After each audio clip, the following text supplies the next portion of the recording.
हम कथा सुनाते राम सकल गुण धाम की। हम कथा सुनाते राम सकल गुण धाम की। ये रामायण है पुण्य कथा श्री राम की। ये रामायण है पुण्य कथा श्री राम की। जम्बूदीपे भरत खंडे आर्यावर्ते भारतवर्षे एक नगरी है विख्यात अयोध्या नाम की। यह जन्म भूमि है परम पूज्य श्री राम की।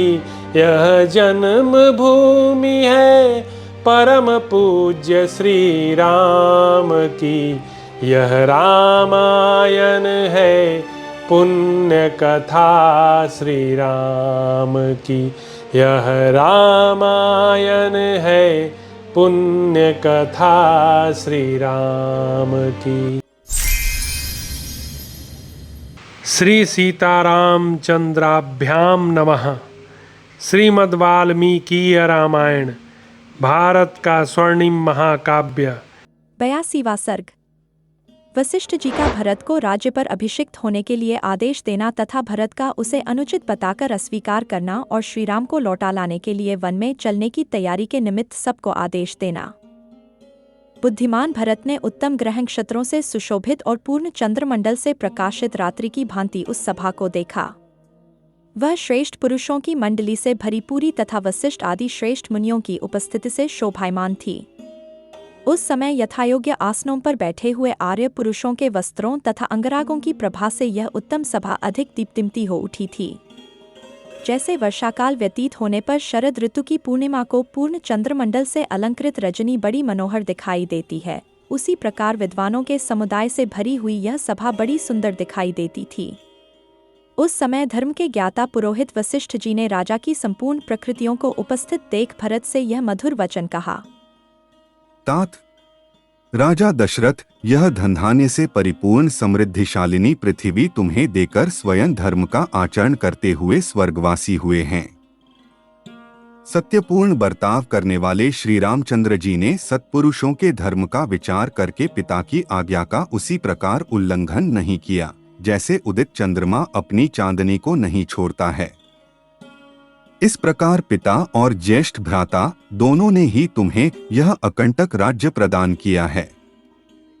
अतः तुम मंत्रियों को प्रसन्न रखते हुए इसका पालन करो और शीघ्र ही अपना अभिषेक करा लो, जिससे उत्तर, पश्चिम, दक्षिण, पूर्व और अपरांत देश के निवासी राजा तथा समुद्र में जहाजों द्वारा व्यापार करने वाले व्यवसायी तुम्हें असंख्य रत्न प्रदान करें। यह बात सुनकर धर्मज्ञ भरत शोक में डूब गए और धर्मपालन की इच्छा से उन्होंने मन ही मन श्रीराम की शरण ली। नवयुवक भरत उस भरी सभा में आंसू बहाते हुए गद्यवाणी द्वारा कलहंस के समान मधुर स्वर से विलाप करने और पुरोहित जी को उपालंब देने लगे। गुरुदेव, जिन्होंने ब्रह्मचर्य का पालन किया, जो संपूर्ण विद्याओं में निष्णात हुए तथा जो सदा ही धर्म के लिए प्रयत्नशील रहते हैं, उन बुद्धिमान श्री रामचंद्र जी के राज्य का मेरे जैसा कौन मनुष्य अपहरण कर सकता है? महाराज दशरथ का कोई भी पुत्र बड़े भाई के राज्य का अपहरण कैसे कर सकता है? यह राज्य और मैं दोनों ही श्री राम के हैं। यह समझकर आपको इस सभा में धर्म संगत बात कहनी चाहिए, अन्यायुक्त नहीं। धर्मात्मा श्री राम मुझसे अवस्था में बड़े और गुणों में भी श्रेष्ठ हैं। ये दिलीप और नहुष के समान तेजस्वी हैं, अत महाराज दशरथ की भांति वे ही इस राज्य को पाने के अधिकारी हैं। पाप का आचरण तो नीच पुरुष करते हैं, वह मनुष्य को निश्चय ही नरक में डालने वाला है। यदि श्री रामचंद्र जी का राज्य लेकर मैं भी पापाचरण करूं तो संसार में इक्ष्वाकु कुल का कलंक समझा जाऊंगा।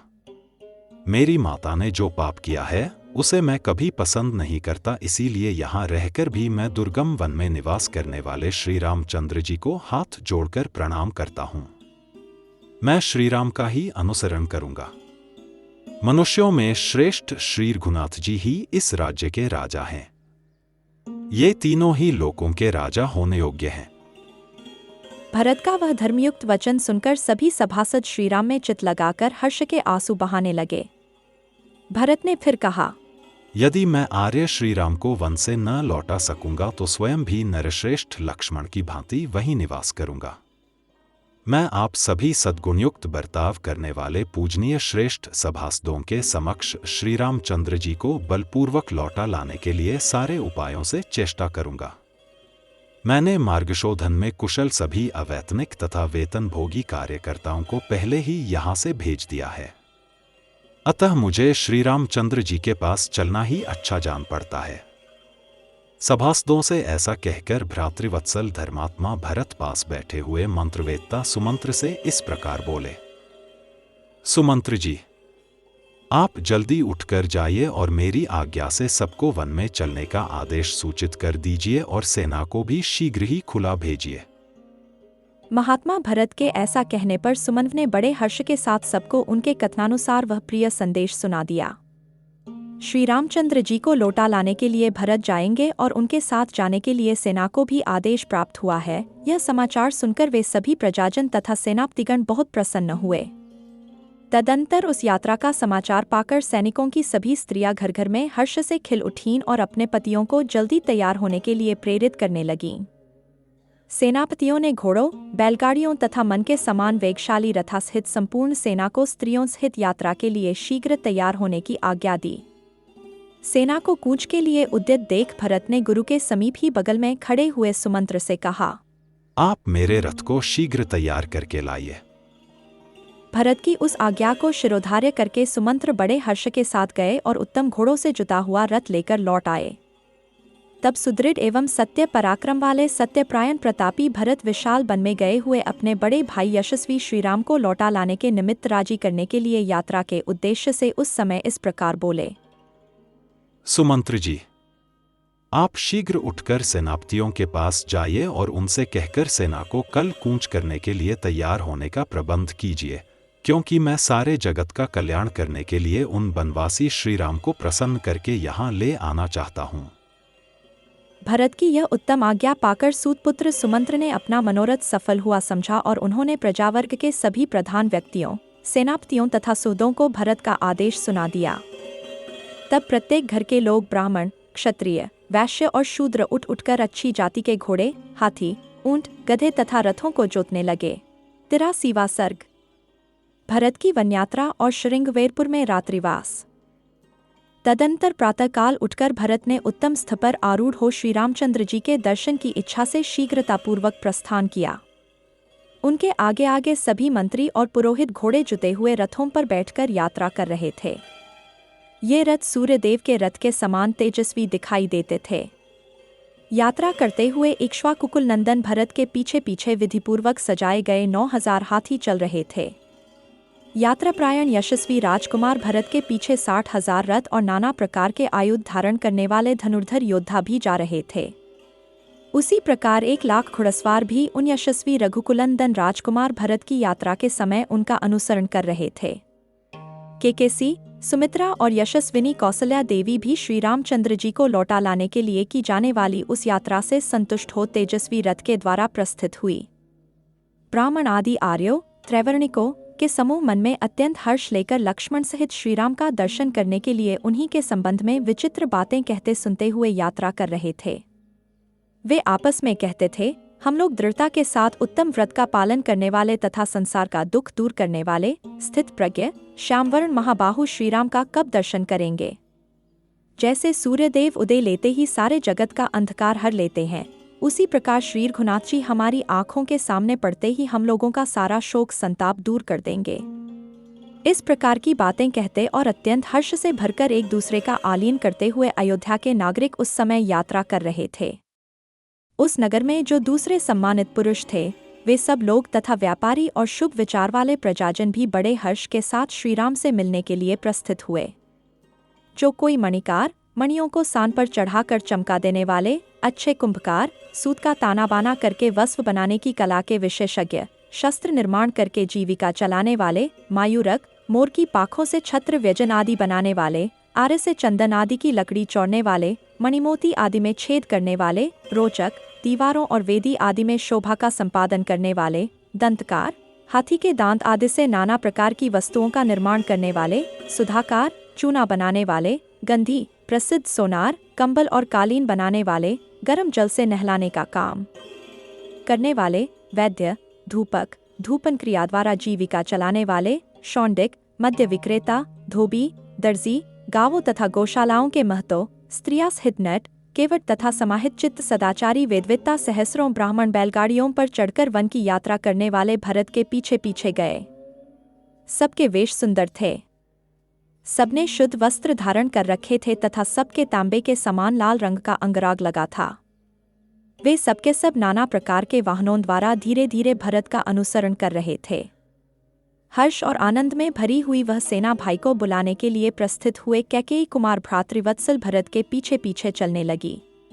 इस प्रकार रथ, पालकी, घोड़े और हाथियों के द्वारा बहुत दूरत का मार्ग तय कर लेने के बाद वे सब लोग श्रृंगवेरपुर में गंगा जी के तट पर जा पहुंचे, जहां श्री रामचंद्र जी का सखा वीर निषादराज गुह सावधानी के साथ उस देश की रक्षा करता हुआ अपने भाई बंधुओं के साथ निवास करता था। चक्रवाकों से अलंकृत गंगा तट पर पहुंचकर भरत का अनुसरण करने वाली वह सेना ठहर गई। पुण्यश्लीला भागीरथी का दर्शन करके अपनी उस सेना को शिथिल हुई देख बातचीत करने की कला में कुशल भरत ने समस्त सचिवों से कहा, आप लोग मेरे सैनिकों को उनकी इच्छा अनुसार यहाँ सब और ठहरा दीजिए। आज रात में विश्राम कर लेने के बाद हम सब लोग कल सवेरे इन सागरगामिनी नदी गंगा जी को पार करेंगे। यहाँ उहने का एक और प्रयोजन है। मैं चाहता हूँ कि गंगा जी में उतरकर स्वर्गीय महाराज के पारलौकिक कल्याण के लिए जलांजलि दे दूं। उनके इस प्रकार कहने पर सभी मंत्रियों ने तथास्तु कहकर उनकी आज्ञा स्वीकार की और समस्त सैनिकों को उनकी इच्छा अनुसार भिन्न भिन्न स्थानों पर ठहरा दिया। महानदी गंगा के तट पर खेमे आदि से सुशोभित होने वाली उस सेना को व्यवस्थापूर्वक ठहराकर भरत ने महात्मा श्रीराम के लौटने के विषय में विचार करते हुए उस समय वहीं निवास किया। इस प्रकार श्री वाल्मीकि निर्मित आर्प रामायण आदि काव्य के अयोध्याकांड में 83वां सर्ग पूरा हुआ। हम कथा सुनाते राम सकल गुण धाम की, हम कथा सुनाते राम सकल गुण धाम की। ये रामायण है पुण्य कथा श्री राम की, ये रामायण है पुण्य कथा श्री राम की। जम्बूदीपे भरत खंडे आर्यावर्ते भारत वर्षे, एक नगरी है विख्यात अयोध्या नाम की। यह जन्म भूमि है परम पूज्य श्री राम की, यह जन्म भूमि है परम पूज्य श्री राम की। यह रामायण है पुण्य कथा श्री राम की, यह रामायण है पुण्य कथा श्री राम की।